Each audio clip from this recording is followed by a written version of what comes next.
Lakers are still surging, and is there an end to the GOAT debate? Stephen A. Smith thinks it's over.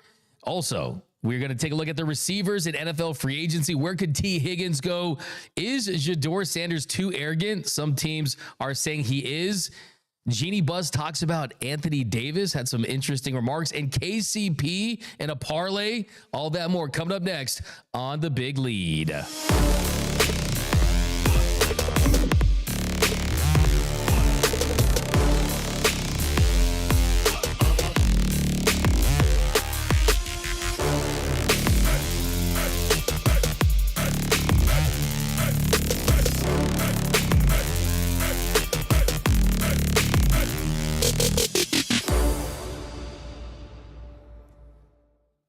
What is up, and welcome to another episode of the Big Lead podcast. All the hottest sports stories in less than an hour. My name is Doug McCain, credentialed member of the media. I've been covering sports professionally for over a decade, 24/7 Sports, Dodgers Nation, Locked On. I cover the Rams. I do NFL radio for Westwood One.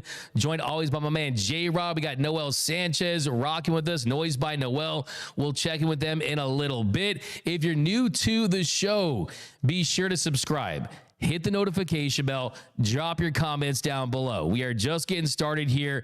All the hottest stories, stuff you don't see on other shows, you're going to see it right here. So be sure to subscribe to the channel and also the podcast as well. If you got to the podcast form, if you listen to the entire episode on your phone, in your car, that is the place to do it. But we got a jam-packed show. We got lots to get into, so let's get right into it. And we're going to start with Shedeur Sanders. So Shedeur Sanders has been making some headlines because he's being called, quote, arrogant after the NFL Combine. Shedeur did not work out at the 2025 NFL Combine, and he still was the most talked about prospect because there are some teams that have issues with the confidence. There is a report that one of the teams that's picking the top 7 claimed that Sanders came off as, quote, brash and arrogant.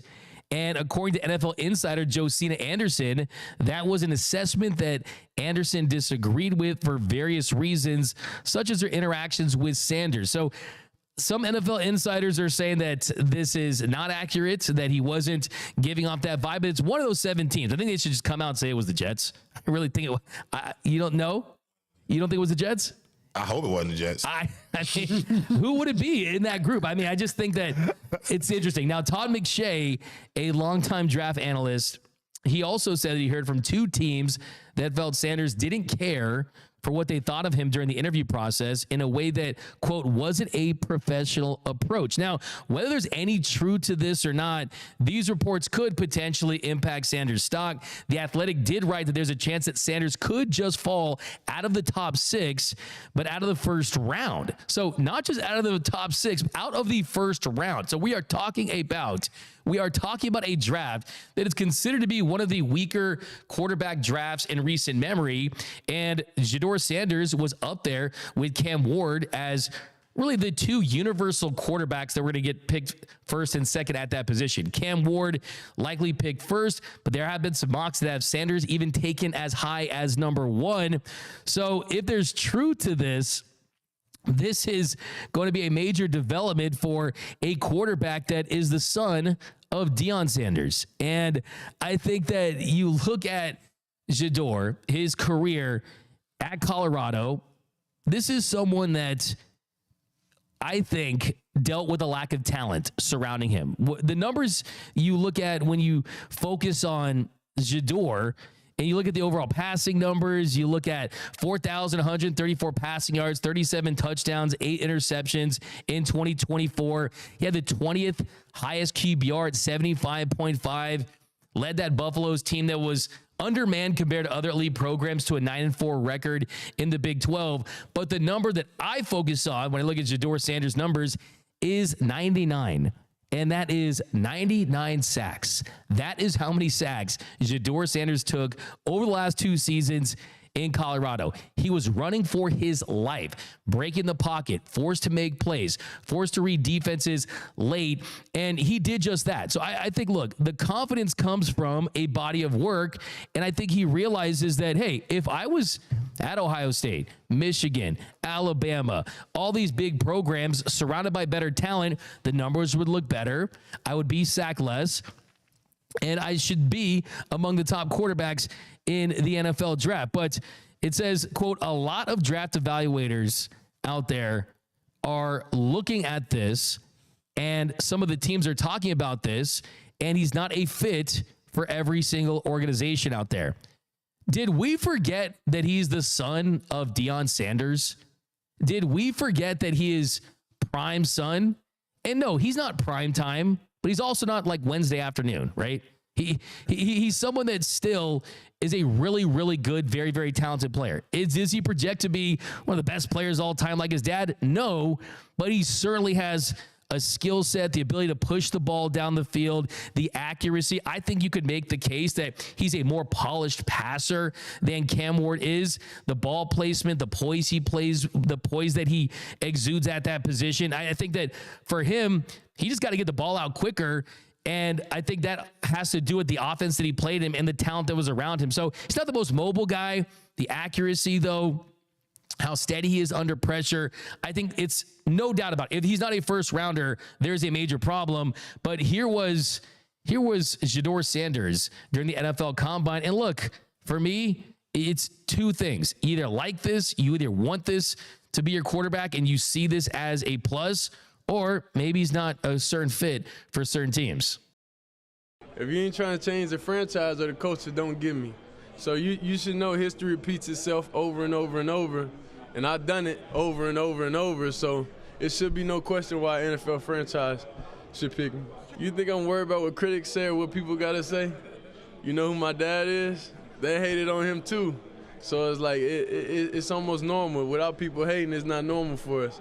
So we like diversity. We like everything that comes with the name. That's why we are who we are. There you go. So he's leaning all the way into the primeness, the Deion Sanders influence on his son. So I think for me, teams are stupid to be against this. If they're calling him arrogant, I think that they're taking just confidence and saying it's arrogance. But guess what?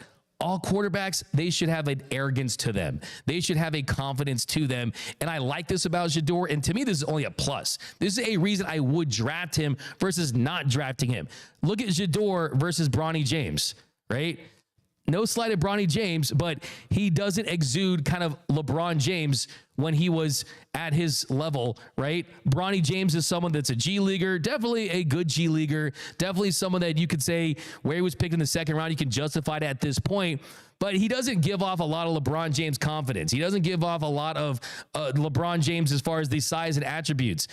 I would rather have a Shedeur Sanders acting like a Coach Prime and having that attitude. And look, I think it's the Jets. I think it's the Jets. That's my goal. I think it's the Jets that are saying he's arrogant. What? Who do you think it is?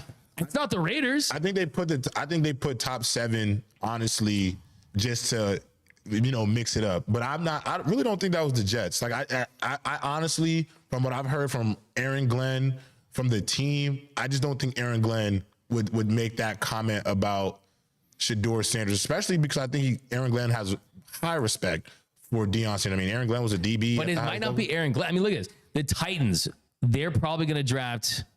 Hopefully I don't think they should take Cam Ward, but I think they take Cam Ward. The Browns, think it was the Browns? Think it was the Browns, who have been I don't want to say the word, a something show for so long that, I mean, it could have been the Browns.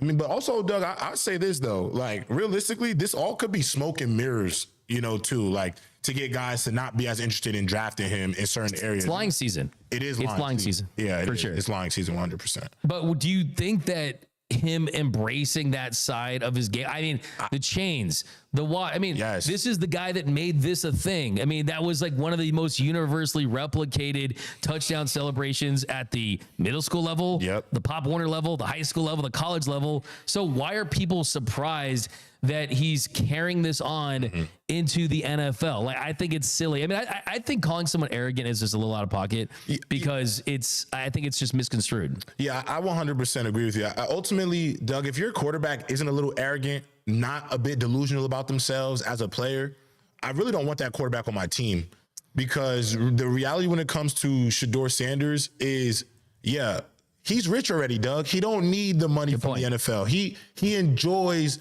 the game of football. He's been playing it his entire life. And when it comes down to it, scouts are nitpicking him because I really feel like when he came into this in Colorado, there's so many people wanted it to fail. There was a lot of people that did not want to see that turnaround they had in their second year. And although they won 9 games despite winning 4 the year before and 0 the year prior to that, they still didn't do good enough in people's eyes because they didn't go to maybe the Big 12 championship. But the turnaround was already seen. He's the best pure passer in the class, Doug. I mean, if I would to compare him, I would comp him. I've said it on the most. I agree, most polished. It's not even close. Sure. Accuracy, layering the football, and honestly, he's a better player at the position within the pocket than Cam Ward. And what I mean by that is, he's going to take a hit to the chin, Doug, and deliver a strike, and then Toughness. get up. And go into Brady mode. Yes, go Brady mode. This is why I compare him to. I know people don't like these comparisons, but I give him like a hybrid cross legitimately between him and Joe Burrow. And the only reason I say Joe Burrow every time is because the ability to not be a crazy athlete, but not afraid to stand in the pocket and make throws when the pocket is at its most chaotic, when it is collapsing. That's something you can't teach, Doug. That's just guts. That's just flat out guts. And this is a kid who has shown that. And the 99 sacks that he's been through. It's a big number, man. It's a huge number. But Doug, let's not forget, last season, not this one that just passed, they were the worst offensive line in college football.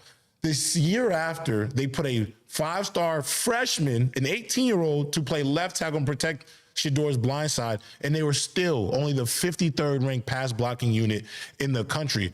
For them and for the numbers for him to accumulate and amass, it's so impressive, Doug. And no running game. They had no 1,000-yard rushers, nothing to take that stress on him. And yeah, you could say he may hold the ball too long, but Doug, in a lot of cases, he had to be a hero in moments for that team to succeed. They would have lost to North Dakota State twice if he doesn't have the type of heroics that he's had. So ultimately, I think a lot of that arrogance is because Shedeur Sanders is the son of Deion Sanders, and he doesn't shy away from the spotlight that he's in. But at the end of the day, Doug, has he ever been in trouble with the law? Have you ever heard a scandal about him? Everybody just hates that he's too confident for his own good. And might I add you this?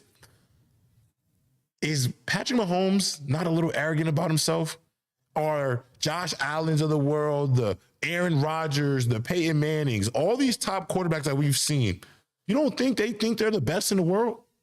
So why should we be crucifying him or debating whether or not it's okay for him to have this utmost confidence in himself?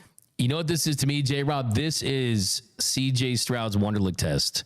This is Jaden Daniels' weird elbow picture. Remember that picture that went viral where it looked like his elbow's popping out? And I was like, what the hell's wrong with Jaden Daniels? Yeah.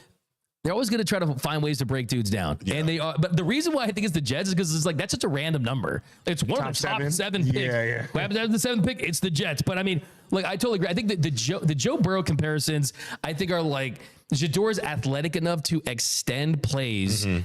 And he can make throws in tight windows, and he can do just that. He does take too many sacks. He does take too many sacks. I think from a decision-making standpoint, that is, I think, just trust that first, second, or third read versus kind of trying to go for that big home run play like he was doing in Colorado. It was a little bit of a backyard football during time. But sometimes they had to do that just because they were trailing in games. Their defense was so bad. But I think he's going to be just fine.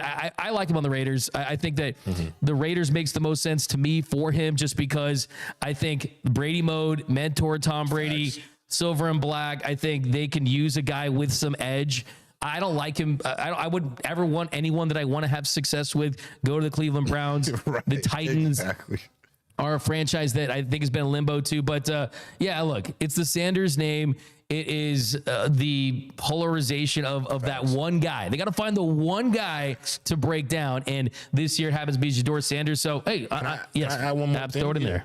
I will also say this too. The NFL would love for Shedeur to go to the Raiders because you can put Shedeur and Patrick Mahomes' faces on posters for the next decade at least, and it would make, the ratings would be through the roof. For sure. No, I mean, look, he is going to be, I think, a good NFL quarterback. I really do. I mean, he's measured in at just under 6'2", but I mean, just look at some of the highlights here. I mean, just great anticipation. I mean, I think for him in an offense with like a Chip Kelly offense, and kind of a quick passing game and someone that can push the ball vertically when he needs to, I think that's going to make him interesting. But he definitely needs to have a good fit, a good team that's going to embrace who he is and is going to want to be linked to Deion Sanders. And let's not forget the Raiders, as Noel Sanchez's shirt's repping today. They're a team that hasn't had a lot of success, but they're still one of the 5-10 really iconic marquee franchise in the sport as far as their following. But switching gears, we're going to talk a little bit about NFL free agency. Then when you get to hoops to end the show. So it's going to be a really interesting free agent class for the NFL. And one of the big dominoes is going to be what's going to happen with T. Higgins. So T. Higgins, with a franchise tag of $26.2 million guaranteed, that is a 120% raise for last year. They are going to look at getting a new deal done, but there is a chance that Higgins does elect not to sign that tag, so he would be an option to be traded to another team. Now, Higgins initially requested a trade last year. Ultimately, they weren't able to get one done, and he comes back, has a pretty solid year, but it definitely, we could see a holdout in Higgins, and we could see him move. Now, 2024 played 12 games, had 73 catches, 911 yards, 10 touchdowns, and he's not just the best free agent receiver in this class potentially. He might just be the best free agent that's available. That's how talented he is. And I think for me, if I'm a team out there looking to bring in T. Higgins, I just look at the consistent production. I mean, only one time in his career he's had less than 900 yards. He had 1,000-yard seasons his first 3 seasons and 900 yards in 2 others, and he didn't play a full schedule, full slate of games. So I think if I'm a team out there looking to add Higgins, it's not to be my true number one that's the guy that's going to take us over the top. It's a guy that can be a number one, but also be a missing piece for you. And the first team I like is the Buffalo Bills. You look at the Bills trying to fill that void that was left by Stephon Diggs. They went out there, they drafted Keon Coleman out of Florida State. He has shown some promise, but he doesn't look like that number one just yet, or someone that's going to put up the numbers and make the plays they need to get Josh Allen over the hump right now. And then they traded for Cooper last year, and against the Chiefs in their loss in the AFC Championship game, Coleman and Cooper, they combined for 45 yards on just 5 catches in the playoffs. The Bills need to swing for the fences and make a move, acquire some talent to get that first Super Bowl for Josh Allen, for that Buffalo Bills franchise. I need to see someone like a T. Higgins mixing in with the Khalil Shakir. I think that'd be interesting. Second team, the Pittsburgh Steelers. The Steelers have just lacked that true number one. They've lacked firepower. We've talked about it on this show. George Pickens, essentially the only reliable receiver they had last year in Pittsburgh. And even the numbers that he put up with, 900 receiving yards, 3 touchdowns on 59 catches, a respectable year, but that does not scream number one, or that's like 2-ish on a really good passing offense. No other Steelers receiver had a 40 catch or 550 receiving yard season last year. Steelers, they can make some sense. And this is a sneaky team I've got for Higgins. That is the Jacksonville Jaguars. They have a burgeoning superstar in Brian Thomas Jr. As a rookie, he was really one of the only bright spots for that Jaguars team. Christian Kirk may have played his last season there. He had the injury for a second consecutive season. There's some talks that he could be cut. You got Gabe Davis. He wasn't great before he was injured. The Jags have to find someone to pair with Thomas in 2025 and just beyond 2025 to really solidify something. And that is a move that I really think would be interesting because he's still young. Higgins can be that almost mentor veteran that also is helping them win now. So those are the three teams I like. I like the Jaguars, I like the Steelers. Number one, though, I need the Bills to make a move. But out of those three teams, J-Rob, who do you like? Honestly, I can't even believe what I'm saying this. It's the Bills. I think you hit it on the nose. I mean, ultimately, they need somebody where Josh Allen can kind of just throw that thing up there and make a play every time. You know, somebody who is, because T. Higgins is a receiver, Doug, where it's like 50-50. Balls are not really 50-50 with him. He's 6'4", has one of the best catch radiuses in the league. I mean, he's a wide receiver one who's had to masquerade for the last 2 seasons as a wide receiver two. I think he completely takes that team over the top of the three you listed. One other team I would throw out there that I feel like he would be a perfect fit is the LA Chargers. I feel like ultimately with this big wide receiver market and free agency, they also have to swing for the fences with another wide receiver. They missed really bad with Quentin Johnston. And ultimately, the way they performed in that playoff game, you can look at the quarterback a lot. I would look at Justin Herbert a lot for the performance, but also the drops by his pass catchers did him no favors. So when I look at that and all of the intangible things that we need from the position, production-wise, I look at a T. Higgins, and I'm going to be honest, T. Higgins is a problem solver for a lot of teams. Like, not just a problem solver, but a needle mover. And what I mean by a needle mover, puts you in a better situation to go win a championship. Yeah, I think the Chargers are a team that absolutely need to add a weapon and give Justin Herbert the best chance to have success. Now, next guy we'll talk about real quick is Chris Godwin. He's another receiver that can certainly help a team like the Chargers, quite frankly. He's not the flashiest. He's not the one that T. Higgins is, but played just 7 games last season, had the ankle injury, had 50 catches for 576 yards, had 5 touchdowns, former 3rd-round pick out of Penn State. It was a pretty ugly ankle injury, and I think for him, it's teams like could go back to the Bucs. Chargers are an interesting team. I think the Texans make a lot of sense for him too. And you got Nico Collins, I mean, the best receiver for them, but Tank Dell, he had a really bad leg injury against the Chiefs in week 16. He could miss the entire 2025 season. Stephon Diggs coming off that torn ACL. He's hitting free agency. So I think that Godwin kind of makes some sense because CJ Stroud, they need to solidify that offensive line. And he also another guy that could benefit from some more weapons as well. Yeah, I mean, ultimately, when I feel like of the group, the biggest one I want to see is where Devontae Adams lands. I feel like ultimately he can be a wide receiver that can change. I mean, I just hope he doesn't do the package deal thing with Aaron Rodgers, because if he goes on his own, I mean, he's also a needle mover. I mean, he's still a top 10 guy at the position, even at his age, and his route running is still great. Ultimately, in that short thing he had with the Jets, I mean, he had over 800 yards, still had, 6-7 touchdowns. So the production is still there. He's probably the biggest name that I'm looking at when it comes to free agency, because there's a few teams that I do feel like would take the cap hit to bring him in. Ironically enough, I feel like he should just go back to Green Bay, though. I feel like a return to Green Bay would be good for him. It'd be good for Jordan Love, because I do think they need a consistent X. Like, they just don't have one. I think it's very much who's going to be that X for the day. So when I see those things, I definitely look at this list and I'm like, Devontae Adams, where are you going to fall in all of this? Devontae Adams is interesting just because is it going to be a package deal with Aaron Rodgers? How in cahoots are those two? But look, Amari Cooper's out there. He's 30, feels a lot older than 30, but he's showing a 70 PFF grade essentially every season of his career. The drops really hurt Amari Cooper in 2024, had a 15.4% drop percentage. That definitely needs to be improved upon. I mean, does he move the needle?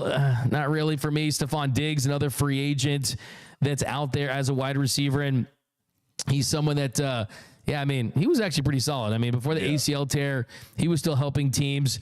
Then you got DeAndre Hopkins, another name. Hopkins was traded at the deadline from Tennessee to Kansas City.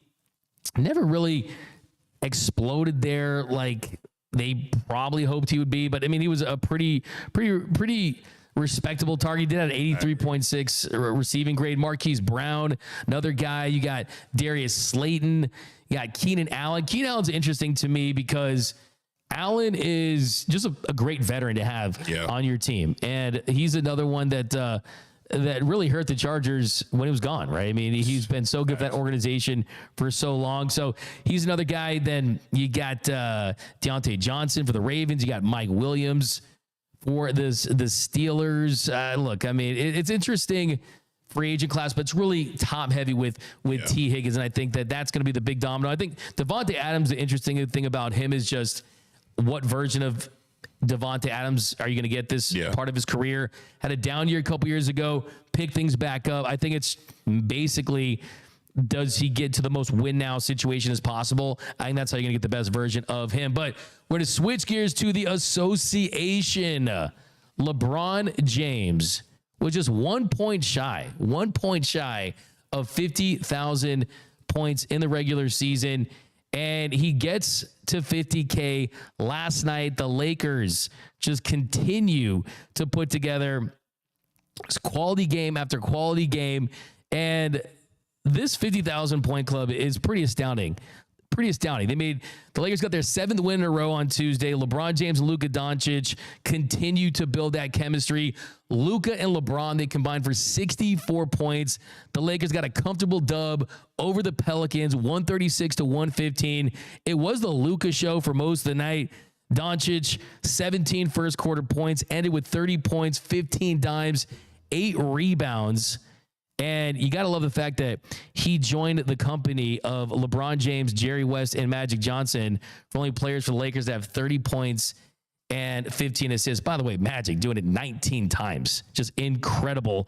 But we'll start with LeBron James. So LeBron, 33 minutes, had 34 points, 8 boards, 6 assists, 1 steal, 2 blocks.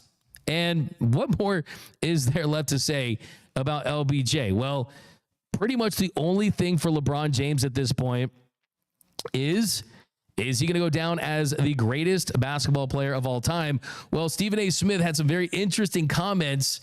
Someone who's been a lifelong Jordan goater. Well, here's what he said about LeBron James and the GOAT conversation this morning on First Take. Been absolutely phenomenal.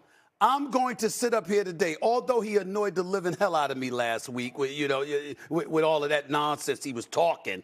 In the end, the greatness that he has put on display for as long as he has put on display, I'll even go a step further. Knowing how I feel about Jordan, and I think anybody that knows basketball agrees with me, I actually think it's time to not even have the debate anymore, because that's how great LeBron James has been for as long as he has been that great.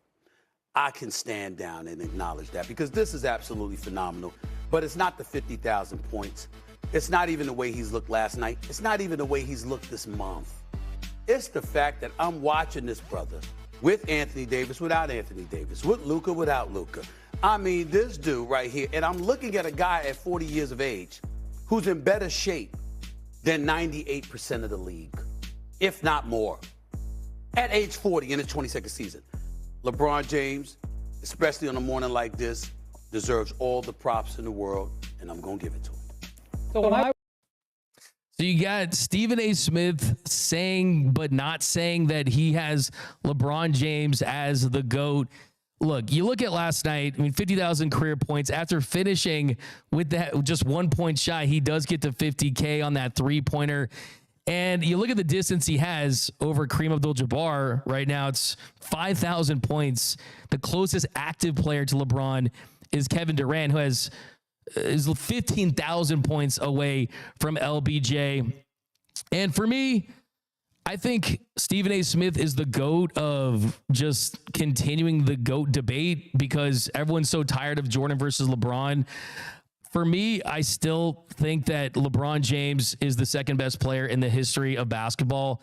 The reason I feel that way is, what is Michael Jordan the best at? Michael Jordan is undeniably, objectively, the best scorer in the history of basketball. He leads all players with a 30.1 points per game average. He leads all players with a 33.4 playoff average. And then on top of that, you compare LeBron James to Michael Jordan. Jordan was the better scorer, and Jordan was the better defender. Jordan, a 9-time all-defensive first-team selection. He was named the Defensive Player of the Year. He won 3 straight steals titles. He was the 3rd highest steals per game average in NBA history. Jordan also had the 2nd most career blocks by any NBA guard. So the only issue I have with having LeBron James ahead of Michael Jordan is if you needed LeBron to pass MJ in points and you needed LeBron to pass MJ in other statistical categories that were counting stats, then why weren't you already having LeBron ahead of MJ when it was Karl Malone that had more points or Kareem Abdul-Jabbar that had more points? The truth of the matter is when it comes to the all-time great debate, I think it really boils down to, for me, who was better on the biggest stage. And the truth of the matter is, hey, LeBron James leads the NBA in Game 7 scoring in the history of the playoffs. Michael Jordan's like, what's a Game 7? Because no Jordan finals ever went to Game 7. And I think the biggest difference between the two is this. When you look at Michael Jordan and you look at LeBron James and you look at the overall PER, Jordan's on top from advanced statistics as far as who was the best player at his very peak. The best version of Michael Jordan is better than the best version of LeBron James. Michael Jordan, the best scorer of all time. Is LeBron the best scorer of all time? No, he's not. Michael Jordan, a better defender? He is. LeBron James is a better passer than Michael Jordan, but is LeBron James the best passer of all time? No, he's not. Magic Johnson is. And then you look at the moments. It took Michael Jordan 4 finals appearances to win 4 finals. It took LeBron James 10 finals appearances to win 4 finals. And then look at 2 of those 4 finals for LeBron. One of them, the Ray Allen Golden Rope game. Who bricked the 3 before Ray Allen drained the 3? It was LeBron. Who hit the biggest shot when the Cavs beat the Warriors? It was Kyrie. So I think when you look at greatness, the truth of the matter is all of Michael Jordan's 6 titles, he was the guy that hit the biggest shots in those games. You look at LeBron James's, who has the most walk-off shots in history? It's Michael Jordan with 9, right? So I think that basketball is a game that's won in the final 5 minutes. It's won in the final 2 minutes. And I don't think there's anyone out there that would say that they would rather have the ball in LeBron James's hands other than Michael Jordan's hands. Is there anyone that has seen the moments, looked at the stats, watched with your eye test that would say you would rather have the ball in Michael Jordan's hands over LeBron James's hands? Look at the Olympics. Who hit the big shots down the stretch the last time the USA won the gold medal? It was Steph Curry. In the Redeem team against Beijing, who hit the shots? It was Kobe Bryant. Michael Jordan didn't lose in college. He didn't lose in the Olympics, and he didn't lose in the NBA Finals. If he didn't get bored, he'd be 8-0 in the finals. So that's what it comes down to me. Greatness is ultimately decided by what a player does on the biggest stage, on the brightest lights. And I still think that LeBron James 100% has had the longest, best career, but the advanced analytics will tell you that Jordan's peak was higher. If you're looking at counting stats based on a league that's easier to score in now, that shoots more threes now, of course he's going to score more points. But Michael Jordan scored more points per game than LeBron James did. So there's nothing against LeBron James. I think LeBron is clear-cut the best all-around player that the game has ever seen. If you combine Magic and you put a little Jordan in there and you did a little this and that, then I think you get LeBron James. But here's the thing. In the 2011 NBA Finals, the NBA Finals against a Mavericks team that the Heat were favorites against, LeBron averaged 17.8 points per game, 7.2 rebounds, and 6.8 assists. He shot 47%. I don't think people remember that people were saying that LeBron James didn't want to shoot. He did not want to shoot. And then you look at Michael Jordan's finals averages and everything he did. He was 6 for 6 in the NBA Finals. 6 for 6 there's no comparison. I mean, you look at the finals career points per game. Michael Jordan, 33.6 points per game. LeBron James, 28.4 points per game. There's not one person out there that can look you in the eye and say LeBron James was better in the finals than Michael Jordan was in the finals. There's not one person that can say LeBron James is better than Michael Jordan in the Olympics, and that LeBron James is better than Michael Jordan in college. He didn't go to college.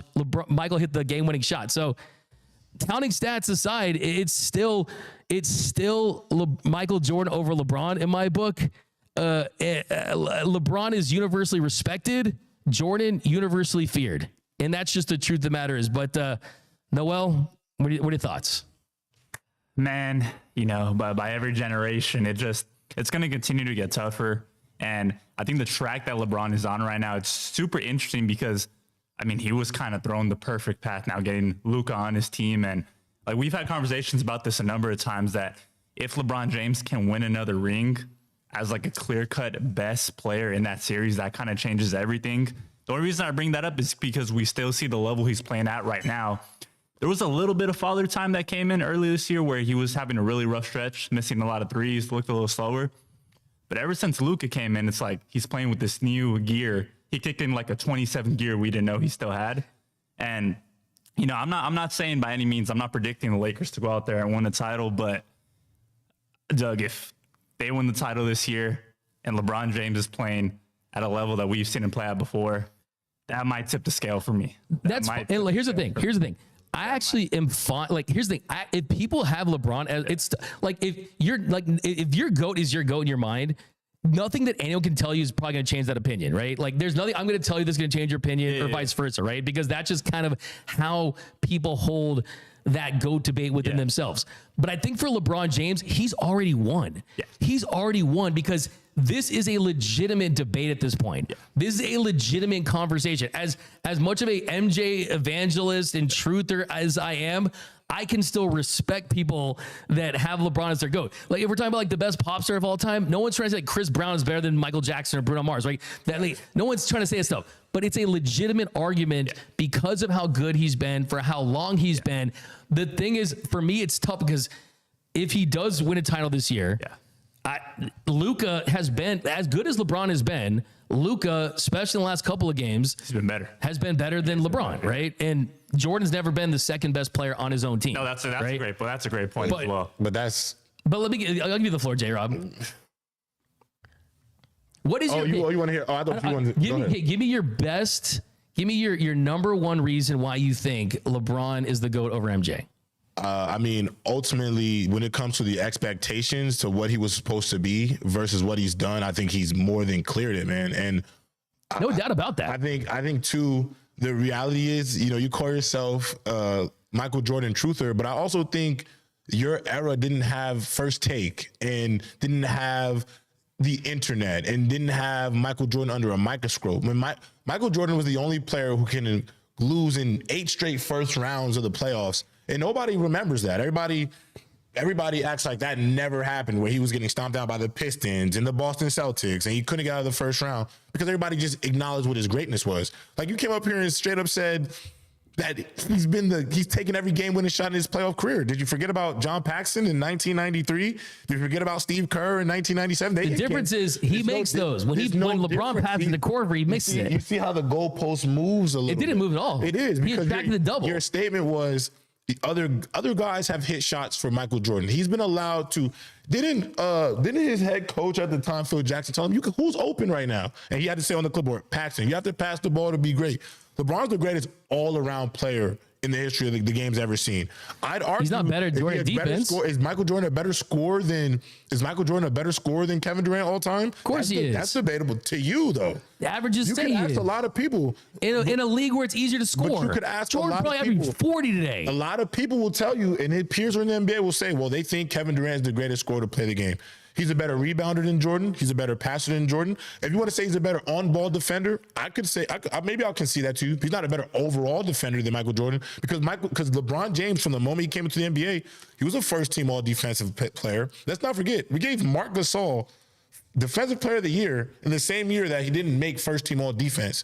So it's like, I hear you're saying, and if you pick Michael Jordan as your GOAT, I will not argue it because, yes, listen, He deserves his argument.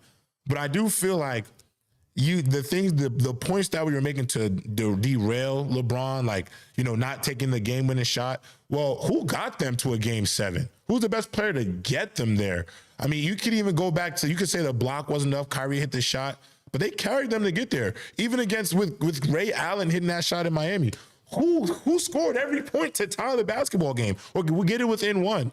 So I feel like when it comes to LeBron, because it's such this tug of war with the Jordan GOAT debate, I feel like at times it's almost like we lessen the greatness of LeBron. Because I will say this, and before we get to our next topics, is Michael Jordan never seen a team like those Warrior teams. There's not a team close that he's played in his finals career that had Kevin Durant, Steph Curry, Klay Thompson, Draymond Green, Andre Iguodala, 5 Hall of Famers on one team.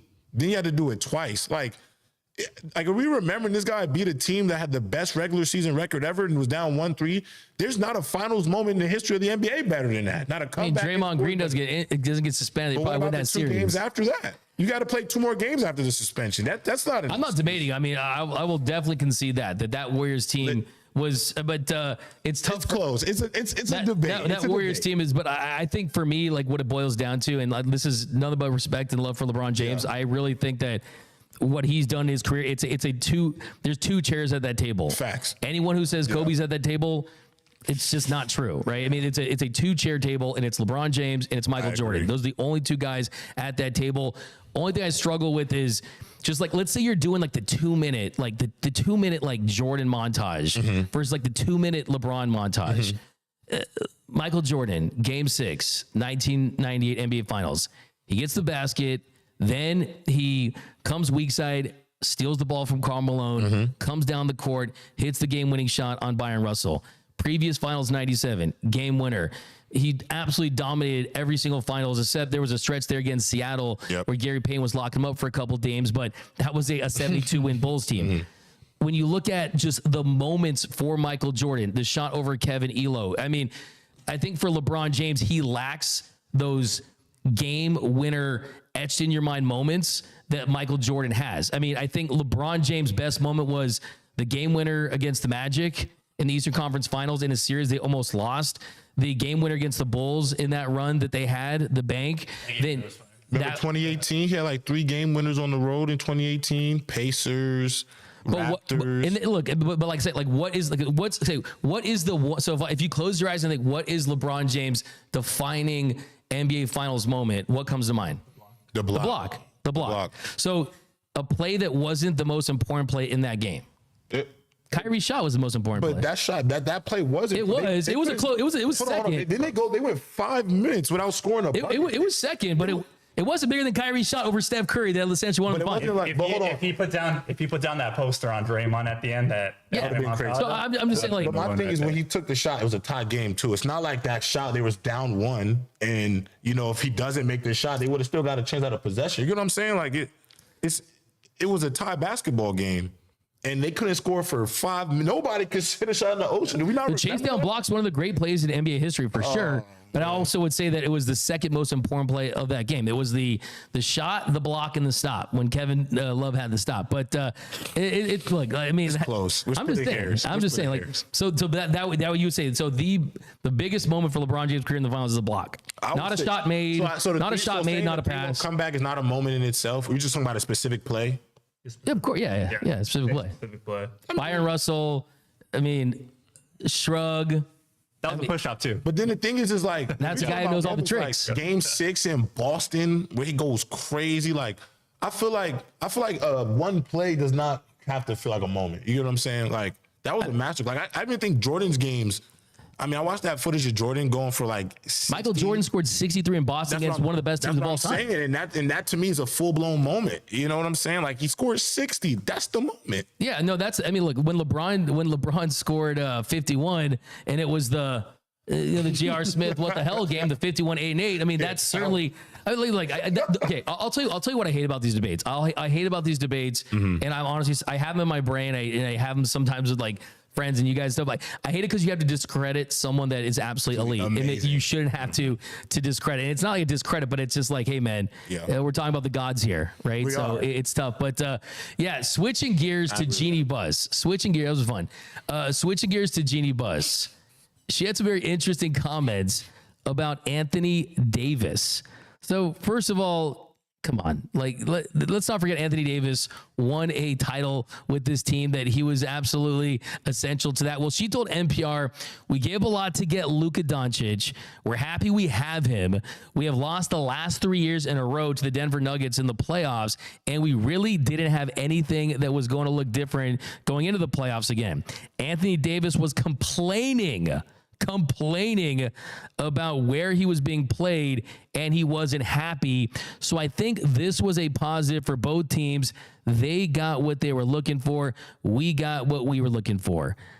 I don't like this. I think this is Jeanie Buss throwing AD under the bus. And this is a player that I think deserves his number retired for the Lakers, because no AD, no championship a couple of seasons ago. And let's not forget, in the 2020 season, he was playing center a lot. He typically closed games at the center position. Look, he essentially the entire series against Houston was playing center because they needed him to.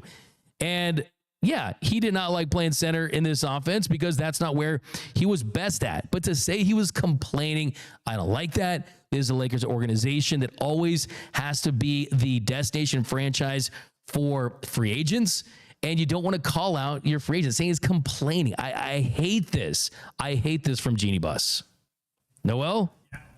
It's ridiculous. I read the quote this morning on Twitter, and I really couldn't believe it, just because one thing saying the complaining, the man was complaining. I don't know behind closed doors, we know what goes on, but publicly all he was saying was, I feel like we need another big man. He wanted to play the four. We saw that their best team ever with LeBron and AD was when they had JaVale McGee and Dwight Howard, 7-footers that could help him out, and he could do his thing on offense. So I really didn't like that. Also, you see what he's going through over in Dallas. 31 minutes. 31 minutes. That's sad. Yes, he was going crazy and he got hurt. It was the AD experience, but not only that, but the rest of his team is going through a lot of injuries. And then Kyrie Irving tears his ACL. The dude might not even play the rest of the year. Look, the Lakers are the number 2 seed. Why are you? It's like you're shooting him while he's down. Why are we like? How about this too?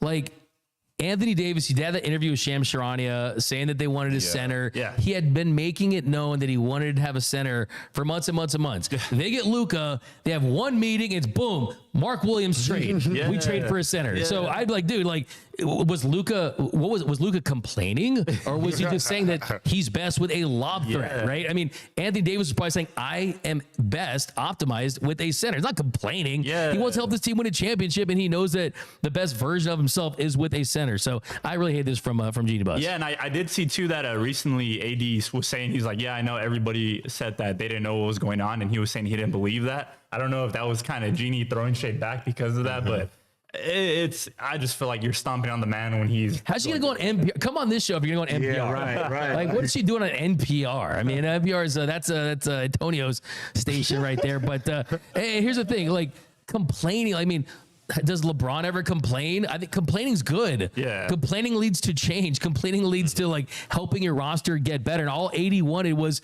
a competent center. He wasn't asking for Shaq. He wasn't asking for Wilt Chamberlain and Giannis, right? He wanted a competent center that could make his life easier. So I did not like this from Jeanie Buss. But we are going to switch gears to my favorite story, and that is about KCP. So if you saw KCP and his wife, she went on her Instagram during a game and she put out something, let's go, baby. Don't mess up my parlay. That he's going to get a call. He's going to get a call from the league. You just can't be doing stuff like this. I think this is just not a good look, especially for the Tim Donaghy NBA. I mean, that wasn't too long ago. If I'm her, I'm like, baby, you better delete that now. I do not want to get fined. I do not want to have to get suspended or anything like that. But yeah, what'd you guys make of this whole Kentavious Caldwell Pope and his girl? Stay off the IG on the parlays, right? No, facts. That was crazy. We just saw Terry Rozier get hit, undergoing a whole investigation. We saw Jonte Porter. He's in jail. Who's in jail, by the way? Who just went to court for that, is in jail now. I think can't be reckless like that. She's not his girlfriend. She's his wife. There's clear-cut rules that family members can't be doing that. Hopefully it was all a joke. Hopefully it's all like her making fun of probably fans that DM him and stuff. But it was pretty crazy. You can't play with social media. She deleted it really fast, but those Nuggets fan pages, I mean, the Magic fan pages got a hold of it. And it's impossible. You can't delete things quick enough, right? You can't delete it quick enough. And I think the other part that's like, you don't realize, these organizations will like look into these bank accounts and try to find like a correlation between gambling and things like that. It's just like you're making your own block hot for no reason. And we talked about this earlier. I already think there's a gambling ring that's going on in the NBA that we don't know about. That's a wild conspiracy theory. Porter stuff and then the Terry Rozier stuff. Like I already think there's some hands at play. And there's probably a undercover investigation that's going on into that. And so when I look at it, I'm like, his wife is she should not have done that. It just puts too much heat on KCP. And then what makes it worse, she said, I need you to get 12 tonight. And guess how many points he gets? Exactly 12. So that makes it interesting. And like you mentioned, Porter, he was lifetime ban. It wasn't, hey, 1 season, 2 season. It was, you're gone. This is over. KCP and his girl, I mean, they have 5 kids, so he does not want to be banned from the NBA. It was just kind of funny to see people's reactions on social media from it. But yeah, KCP and his wife, stay off the social media if you're going to joke like that. I'm pretty sure they had a pretty interesting conversation about that. KCP on a 3-year, $66 million deal. So he doesn't need to be gambling, right? He doesn't need to be gambling. Enforces more than gambling. We've seen that for everything else that happens. Yeah, he did have 12 points. He did have 12 points on the night, but yeah, it's like the G word, right? Don't bring up the G word in sports because that's when people get in trouble. That's when the FBI gets involved, and that's not what you want. But that's going to do it for this episode of The Big Lead. My name is Doug McCain. You can follow me on X and Instagram at DMAC_LA. If you are new to the channel, do me the biggest favor. Hit the subscribe button, hit the notification bell, hit the like button. We're going to be going live Monday through Friday in the afternoons, the hottest stories in sports here on The Big Lead. So definitely appreciate all the new listeners, all the new viewers, really appreciate it. But that's going to do it for this episode. And until next time, I'm out.